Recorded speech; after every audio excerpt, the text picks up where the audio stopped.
After 2 Sonic Frontiers gameplay videos have been released exclusively to IGN, a vocal group of Sonic fans have already begun to demand that Sega delay the game. Sonic Frontiers was revealed at the Game Awards last year, and the Sonic faithful have been anticipating a solid gameplay trailer ever since. That wish came true when IGN kicked off their IGN First coverage for Sonic Frontiers earlier this month, debuting a gameplay teaser followed by a premiere gameplay trailer on June 1st and a combat gameplay trailer on June 3rd. The initial gameplay trailer has well over 2 million views, and the combat trailer has over 1 million. Also, with the plugin to restore dislikes, you can see the ratio isn't great. So it's about only 55% positive on the premiere gameplay trailer and 60% on the combat trailer. Look, the plugin's not perfect. It's not gonna get the numbers, as accurate as it would have as YouTube was surfacing these numbers just because of the way the plugin works, but you can kind of ballpark it based on what it tells you. Now, while there are a number of people who are very excited for a new mainline Sonic game to be released before the end of the year, you don't have to look too far to see an overwhelming amount of disparaging comments about the game. In the comments of the YouTube gameplay trailer,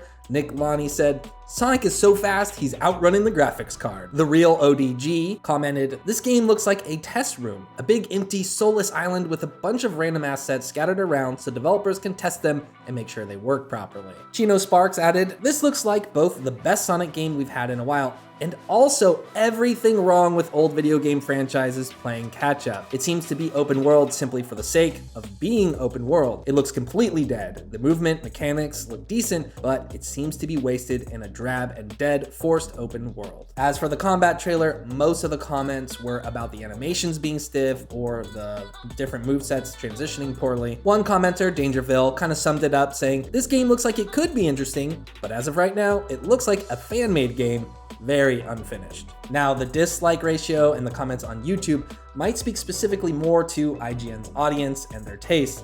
However, on Twitter, fans were also unhappy and even started a Delay Sonic Frontiers hashtag last week. Colin LW tweeted, "Sega, from your fans that love this series dearly, please delay Sonic Frontiers. We don't need to play the game this year. Please focus on making this game the best it can be, instead of doing this practice that nearly killed the franchise twice." At Mardiculous pointed out that Sonic fans should expect more from Sega, saying, "Fans want to enjoy an increase in polished game offerings like you enjoyed increased business offers and sales. It was a fan that led the movie redesign that helped you achieve that success. It's time to raise our bar, not Sega's. Delay Sonic Frontiers." Then things got a lot meaner, with Matches Malone tweeting, "This looks like stiff and clunky as this is boom levels of incomplete. This is embarrassing. How is Sonic Team this incompetent? Why did they feel this was ready to show off? It looks like a tech demo or a fan game. Please delay Sonic Frontiers." Then there are also those convinced not even a delay could save the game. Nico CW tweeted, "If anyone thinks delaying this game even another 5 years is going to fix it, you're in for a rude awakening. Here's the hashtag you should be using. Hashtag replace Sonic Team. You're expecting a dog to learn how to drive a truck and think it simply needs more time." Now, again, there are Sonic fans out there who are excited about this new game. They're saying that 2 trailers isn't enough to completely condemn it outright. These could potentially be build versions. It's not a complete version of the game that we're seeing here. Not to mention that these gameplay videos are less like fast-paced hype trailers you might see at the Game Awards or Summer Showcase, and really they're kind of just uncut gameplay or like an unnarrated walkthrough. As for the Reddit, there are, divisions of Sonic fans now. There are people who are saying like the outrage is kind of too much at this point. It's still too early to tell. Sonic fans being upset with Sonic fans being so upset. And now it looks like moderators are going to be taking all of the Sonic Frontiers posts and condensing them into one mega thread. What's interesting is, even for those looking forward to Sonic Frontiers or those with kind of just more even-keeled takes, there still does seem to be a little bit of worry. Kind of Funny Games blessing Adeoye Jr., who was openly excited about the game before, tweeted after that second gameplay trailer drop saying, "Normalize pushing your game to 2023. Then he added, "They got all the right ideas here, like the concept and direction is perfect. It's what I've been saying I want, essentially. Sonic's Shadow of the Colossus. But now, seeing the combat in action has me so worried about the execution. It looks stiff in motion." Sven Jocelyn is the director of global publishing at IGN and the owner of Sonic Stadium, a dedicated Sonic news site. And over the weekend, he tweeted, "Hashtag delay Sonic Frontiers won't work because, for me, main concern is about its entire concept and gameplay approach.